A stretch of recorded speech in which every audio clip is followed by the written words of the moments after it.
God, it is so damn cold in here. Well, I just turned the heat on, so it should start getting toasty here soon. If we had Drew Starkey here, it might heat up a little faster. Okay, so we just saw the movie Queer. We just watched. We went to the Alabama Draft House and watched. What the hell did you make of that movie? I was real excited to see it, and I didn't know anything but what I saw on the trailer, and I knew that it was like Daniel Craig playing said Queer. Yeah. And you know, maybe getting into some rendezvous in Mexico City and stuff like that. Truly did not know what to expect. That movie was such a mind F. So I think like the cinematography in the movie was gorgeous. I think the acting was great. But like I will admit that I didn't have the most enjoyable watching experience. But it's one of those movies that I think isn't so much enjoyable to watch, but to reflect back on. Because since I left the theater, I can't stop thinking about the movie. And then I found out it was a memoir, too. It is a book. I was so surprised that it was a book. Troy told me it was a book. So me and Troy were texting back and forth because he saw it at the same time we did. And I'm like, I didn't know if I wanted to read the book because I was like, if the book is going to be like the movie, I don't know if I can read that. It played really well on screen, and I really liked it on screen. But I don't know if I could read something like that. And then we listened to a review, and this girl said that reading the book filled in a lot of gaps for her during the movie, and it really helped as like a companion. And so I think I want to read the book. I think I'm probably going to read it. I think I need to see it again. Can I get in bed with you? Can I get in this bed? Would you be minding? Would you mind if I got in this bed with y'all? Am I allowed? Am I allowed to get in this bed? You really got to think on it. You gotta make space, Bubby. You gotta make space. See? This fits. We're good. So it's going to be very different this year compared to last year for Christmas. And it was cold, and I was like in a tin box, so it was... Was it cold there? Does it get cold over there? It doesn't get as cold as it does here, so it really gets in the 40s. But in the tin box with just one blanket. Just in the 40s? The 40s is cold, man. What are you talking about? I don't know if the 40s is cold, but it did feel cold. So I was all kind of bundled up, trying to be cozy on my tiny mattress. And your mattress wasn't... That's a good lead-in, baby. It's a good lead-in. Brendo, you would not have liked that mattress. I think what he's getting at is thank you so much to Helix Sleep for sponsoring today's video. Thanks, Helix. Yeah, this is his first holiday back, so he's getting to be cozy in our Helix Sleep mattress. It's just great. It's fantastic. We love it. We love it, and this is how we keep warm because he keeps it. You know, he keeps it so damn cold in this house. I'm surprised you even put on the heat. Because I was dying of cold after PT. And I was like shivering for 2 hours, and I had to put on the heat at that point. So right now, Helix Sleep is actually running their end of the year sale. So they have like a deal for 25% off site wide, plus 2 free pillows. I haven't said that in so long. Plus 2 free pillows, and with your purchase of a Lux or Elite order, you'll get a free bedding bundle. So it's a real good deal going on over there right now. And having a Helix Sleep mattress, this is just the best place to be snuggled up during this winter season, during the holiday season, you know. This bed is so comfortable. King size is so comfortable. We have a queen size and a king size. We've had this one for 4 years, that one for 3 years. 3 years. I feel like it's going to be 5 years going into 2020. Yeah, 2025. Oh, wait. This might be 5 years. This one, no. This is 4 years. We're not there yet. We're not at 5 years yet. No, because he's at almost 5 years old. It's not. You're doing the math wrrong. No. Am I doing the math wrong? Yes. And we've had this one for 4 years and the other one for 3 years. So, but both of them have held up so well. They are not sagging, which is my biggest thing. Once my mattress starts sagging, I'm getting a new one. This one is on top of a box spring, so I feel like it's gonna like hold pretty well. The other one is gonna be the tester, but so far it's still like really great because that one is on like what are they, like metal slats? It's on metal slats, but it's lower to the ground. Yeah. Which is nicer for Brando because he can like get up and down. Yeah. So but this is our original. This was our original one, yeah. But both of them are holding up really great. The other one has more room. I'm clearly seeing that we should have set up the other bit because he is already kind of like pushing us. This is what he does. We're gonna wake up in the middle of the night. He's gonna be horizontal. Yeah, I'm only gonna get this much space, but it's good space. Yeah. I just wish that we could fit The king size is big, y'all. It's big. I wish that we could fit it into this room because I just feel the feng shui in this room. Like this room, like I kind of did too. Like when we were laying down, and I was like, this kind of feels like a That's vibe. why we've been hanging out in this one a little bit longer. We're probably gonna be sleeping in this room tonight. I usually have a lot of issues sleeping anyway. You know when I don't have as much insomnia is during the wintertime, and I'm able to just get in and get really cozy and all of that. A good mattress really helps insomnia, right?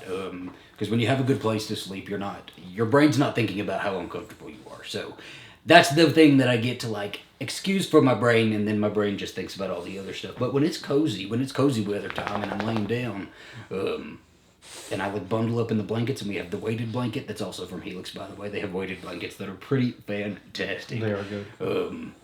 I knock out like a light. My sleep is so good right now, y'all, and I don't know what it is, but I've been going to bed at like 8 or 9 p.m.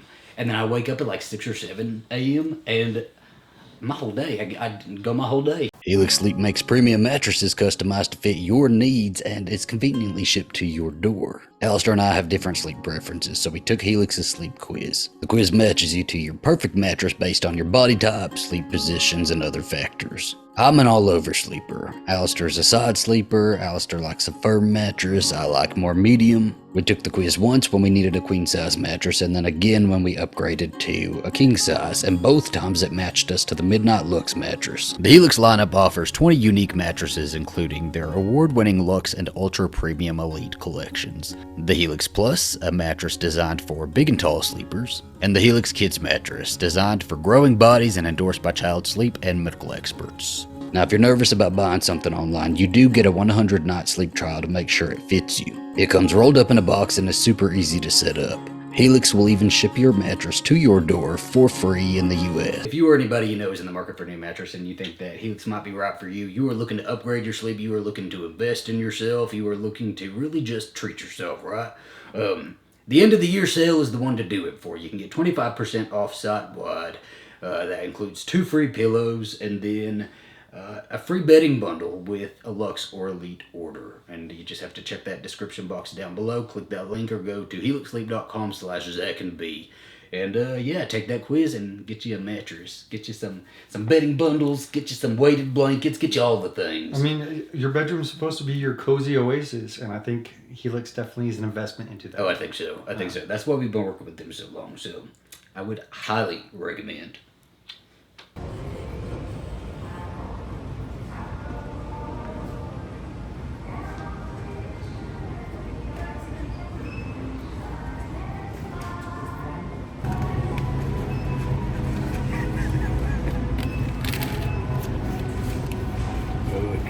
They're gonna be so good. They came out so good.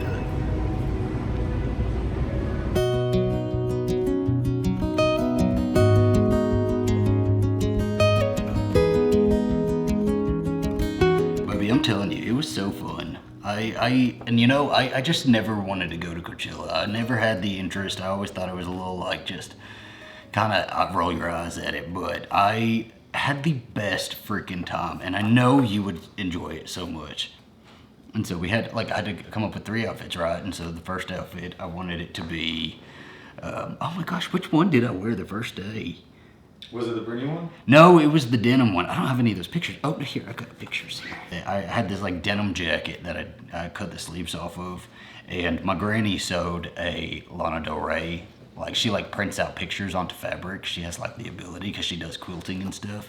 And she's like real great at sewing, so I had her sew that Lana picture on the back of the denim jacket. And then day 2, I had my Britney pants. I'm sure we're gonna come out. I saw those, I think, in your post. When I was making them, it was looking rough, so I wasn't exactly sure they were gonna come out good, but I wanted them to have like flair, and they're from her Pepsi music video. And it sounds like it would come out bad, but those look good. Let me see that other picture of you. Yeah. It looks kind of artistic without the head. And so I had my Britney pants and my Cowboy Carter shirt for day 2, and then day 3, me and Troy had both bought Lana Del Rey shirts at the festival. And so we kind of did like a twin day. I had like some black bell bottoms, and we both wore Lana Del Rey shirts. So I would like to be controversial and say that my favorite pants were your Britney pants, and my favorite top was your Lana top. Oh, mixing and matching, baby. Yeah. Ooh. Yeah. Controversial. I don't know. It was so great, man. I just had such a great fucking time, and I was so happy with who came with me. I was so happy to be with Troy and to be with Trent too. My buddy Trent. I haven't seen him. Do you remember the last time we saw him? Was it that time I went to visit you in Alabama? Remember? No, it was we were in Chattanooga, Tennessee, and it was we were like driving. on Veterans Day, right? We were driving back from Chattanooga, Tennessee, and we stopped in Birmingham to have lunch with him. And so that must have been 4 years ago. So I hadn't seen him in a long time, and he lives in San Diego. And so I hit him up, and I was like, "Hey, what if I fly into San Diego and spend a couple of days with you? And then do you want to go to Coachella, and we can drive together to Palm Springs and." You can go to Coachella with us. And I'm so fucking happy that he went because I love Trent. Trent is one of my oldest friends, you know? And I think he's like one of those lifelong friends. Like, we don't always stay in touch. Sometimes we go longer periods without staying in touch. But I notice those are the friends that I'm keeping for the longest, right? Where you can, like, just be friends, just pick it back up where it left off. Exactly like that. Yeah. Exactly. And Arden's like that. Yes. And I was happy to introduce the two, and I'm glad they got on so well because they have such different personalities too. Yeah, me and Trent used to like be in deep competition because we were like the only gays in the group, right? And so we were always in competition, and we would always pick out straight boys that we were like sure, like swayed the other way just a little bit, and so we'd fight over straight guys, and then get in arguments, and then make up, and yeah, it's terrible. Did the straight guys know that y'all were fighting over them? There was one guy named that we were absolutely sure, because he was like, we had a Halloween party one night, and we were absolutely sure that he was like feeling us up a little bit, like individually. Like, I remember it. I remember him coming up and like how feeling? Like shoulder down, shoulder up, like feeling my back, going a little low. At one point, we were like sitting on bar stools next to each other, and he started like rubbing like my leg around my knee, and I just. The thing is, it's straight guys, or even just guys and girls in general, who are just very tactile people. Like when they talk to you, it's like they have to touch you to be able to like communicate what they're saying. And he could be one of those guys. I think he was. I don't believe that he was gay, and I don't believe he was bi. I don't believe he had any interest. But like the same thing sort of happened to Trent that night, and so like from that day, we were sure that he was hitting on one of us, and one of us was gonna get him. So I remember for Eva's birthday, we were going out to Hibachi, and we were both trying to beat each other there because we were in stiff competition. We were arguing at that time too. We were like no, we didn't even argue about him, but it was about him because we were being super passive aggressive with each other. And we like stopped hanging out for a little bit, and it was because we were both into this guy. And for Eva's birthday, we both were arriving separately to this hibachi place, and I was pissed when I showed up and he was sitting right next to me. And so then I would invite her out to go hang out with me, and I wouldn't invite Trent, and then Trent would get really pissed at me about that. And it was just this stupid sort of thing. But that was our college experience. But did you know y'all were gay? Yeah. We were both out at that time. But aside from that, you know, we was real good friends, right? When I crashed my truck, he was the first one on the scene. He came and like, you know, picked me up and then got a piece of debris in his tire, so then his tire popped, and then his car was out of commission. And you know, that's my buddy Trent right there. So I was real happy he went. I don't know if he'd go again. He didn't really seem like this was his thing. He did get escorted out of the festival right before Lana too, because he hopped the barricade, and it's a big no-no over there. All the way around, it was just a fantastic experience, and the only thing that I was missing. I just felt like you should have been there with us. I kept leaning to Troy and to Trent and saying, I wish Alastair was here because I know he'd have such fun. He would have such a good time here. So I figure when the next Coachella comes around, we should go to that. Yeah, let's look at the set list. I really think, well, they usually release the set list, I think it's like January or February, sometime early in 2025 they'll release the set list. And then we will like be able to buy tickets like right soon after that. I'm excited to experience all these types of things with you. So I'm excited too. I was living vicariously through you, so I super enjoy going over all of these photos, because most of the photos that you posted online were the ones you also sent me. So yeah, I don't know. Next year it'll be us. We'll be together. You'll be in these photos. I'm excited.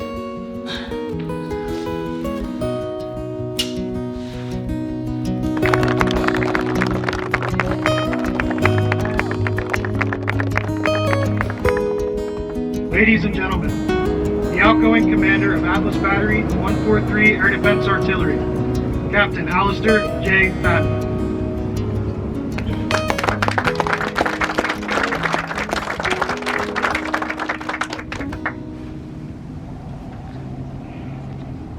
As my last command to Atlas Battery, rest.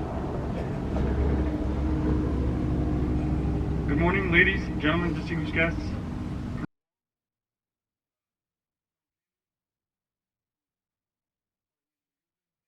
Cobra Strike soldiers, and especially the soldiers of Atlas Battery. We have had 4 changes of command this week, and I'm glad we saved the best for last. During my command, I've learned the true meaning of teamwork, trust, and the incredible accomplishments that come when you empower your soldiers.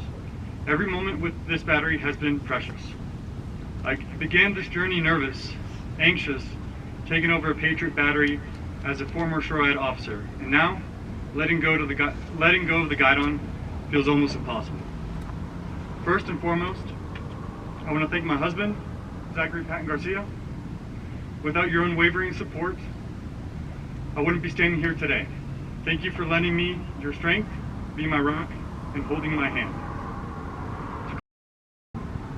Thank you for giving me the space and the trust to become the commander I am today.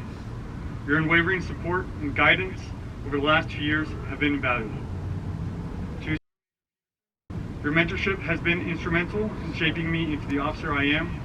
Your demonstration of what it means to be a non-commissioned officer has been the backbone of this battery, preparing us for successful deployment. Lastly, to the soldiers of Atlas Battery, I'm here with immense gratitude and pride. I took over Atlas Battery almost 24 months ago. Being your commander has been the most fulfilling responsibility I have ever taken on. I had the privilege of guiding the battery from a fresh unit with amazing soldiers through the crawl, walk, and run phases of gunnery, culminating in an extremely successful deployment to the Kingdom of Saudi Arabia. In a Patriot battery, every single soldier is key to the mission. The success of the battery can hinge on the decision-making of one soldier. Thank you for being the absolute best soldiers. I don't know how it happens, through a lot of hard work and having the best soldiers. But y'all are one hell of a team, and I'm gonna miss being part of that team. Take care of yourselves, and don't forget to live, laugh, and love every step of the way. Swift and sure, train and fight and win, hold back the sky, Atlas 6 out.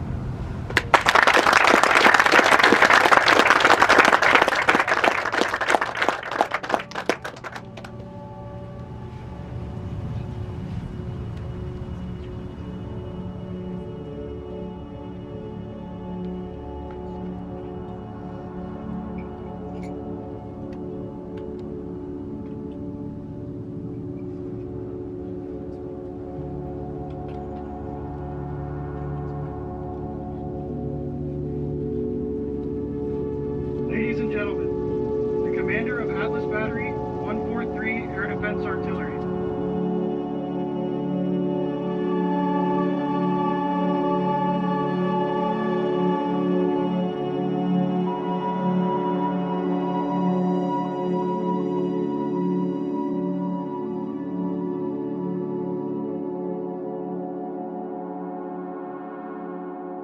At this time, it's been 12 years since I first signed a contract with the Army. 12 years. 12 years. 12 years. 12 years. Buddy. Damn. I'll be at 13 getting out.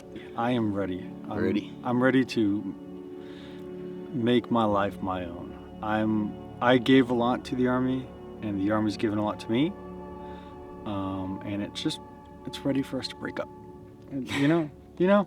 But you're not nervous, really? Like, you're not nervous at all? Because that's a big change. 12 years, that's your entire adult life. And since high school, you were basically military in high school just without being signed and paid. And, all you know is structure. All you know is just this sort of, like, discipline. It don't make you nervous to have so much freedom getting out? I'm nervous, but not about that. Well, actually about freedom, yeah. So I'm nervous. I actually talked to one of my friends I went to high school with, and she went to West Point, and she's getting out here soon as well. And we had a long discussion because it's not the getting out that's getting to me, it's the amount of opportunities. And it sounds so stupid. It sounds stupid when I say it. The amount of like avenues I have in front of me while I still really don't exactly know what I want to do, but I have so many opportunities and people reaching out to me and avenues for the future, and it's overwhelming. It's overwhelming trying to figure out who I am outside of the Army. It's like this is a new opportunity to figure myself out, and I'm kind of scared to find out who I am without the Army. Because a lot of who I am has been structured by the Army. I've been built through West Point, through my career in the Army and everything I've done. And Army built you. And it's exciting, but also nerve-wracking to figure out who I am outside of that. I feel like I'm also going through a midlife crisis right now. I see it on your face sometimes. When I ask you these questions, like, what do you want to do when you get out? What do you want to do with your life? I see the spiral. Well, I mean, it's like I've never had this before. Like applying to colleges, I knew that I was gonna probably take a military contract. I got into West Point, luckily. And I already knew, like, I didn't have the big question mark I think people have at the end of their college experience of what are you going to do. I already had a job set out for me. I had at least 5 to 8 years already planned out. And so I've never really been in this situation where I have agency to figure out what I really want to do. Yeah. I mean, the biggest agency I had was...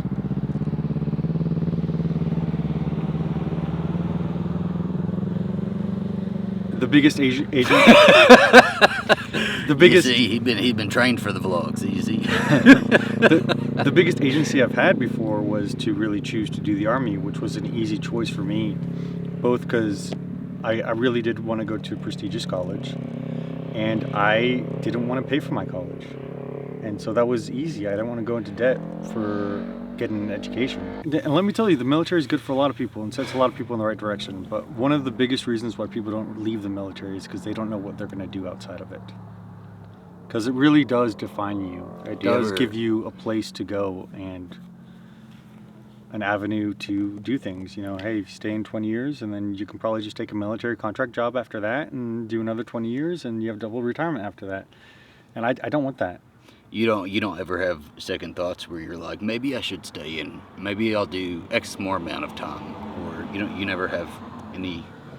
No, I had some thoughts of it when I was submitting it, because I had to talk to my boss, well, my boss's boss, who's my senior rater, and let him know, because I'm supposed to be looked at for major this spring for the first time, and I would have definitely got it early because of my my reviews, basically. But I knew that when I told him that I was going to leave, I wasn't going to be a top block, because they do top blocks in the Army based on potential. Yeah. And I was like, this is me making that decision, and I'm confident in it. And you know how much I pedaled back and forth with like telling people I was going to leave until I said I was going to leave. pulling the trigger and actually doing it and submitting your paperwork. I was pretty surprised when you actually did it. Because sometimes people treat you differently. Yeah. When they know you're going to leave, you know. It doesn't matter the kind of work that you put in, and I'm very much a workaholic, and I think this transition's different for me now, because like I'm getting out of command. I'll be in limbo in the Army until I leave, and it's hard for me to not have something to define me. You know, in command, it was my soldiers, it was making sure that we were ready to deploy, doing all that stuff. It's hard for me to do things for myself. It's easy for me to do things for other people. Oh, ain't that your story, man? That is your entire life. That's your entire personality. It is, and that's what my therapist says. She says I take care of other people, and I don't know how to take care of myself. I mean, it's true, and you really are. Like, the biggest change that's going to come out of this is you're going to be figuring out your own identity, because you don't, there's a huge piece and chunk of your identity missing. And I look on the back of your neck, and it says made by the Army. And this is when you bust out of the box and you try to figure out what it is you want to do. I know. Who you are. Who are you? Who's Alastair Patton? And then I'm going to have to dress up in the morning and figure out what to wear. Still wear army. You're like, this is the most comfortable. I'll just get like 5 pairs of the same pants, 5 pairs of the same shirt. Good to go. Well, I don't know, but I'm very proud of you. Thank you. I'm extremely proud of you. I'm just like, I'm in awe of who you are as a person and who you become when you do have responsibility thrust upon you. And you know, I'm just so excited for you and just so excited to look forward to what kind of life you build for yourself as an individual, like as yourself, as Alastair Patton. You know, and what you find, you're going to have to discover a passion for yourself. And what's your passion going to be? And I'm like sitting down here, like looking up at you, and I'm like, very excited to see what you're going to do. Well, and I know I have like the change of command, my speech, which I told you about, but I do want to say, you coming from a military family and then deciding to actually be with me, and staying with me all this time, and everybody says this, their spouse is a rock in the army, but you really are. Which rock? Which one am I? All of them. Which one? You're all the rocks. I'm all the rocks. You're all the rocks. Good. I'm not. And I'm not this rock. Not that one. You're a much bigger rock. We're gonna keep this as a symbol. This is the rock. This is this is me. Okay. Open your hand. And there you go. That's me. It's my Zachary rock. It's yeah, you're my rock, and I really appreciate you. Because the military life is about sacrifice, and I think a lot of people don't understand how much the sacrifice is both ways, both for the spouse and family, and for the soldier. Who's Alastair J. Pett?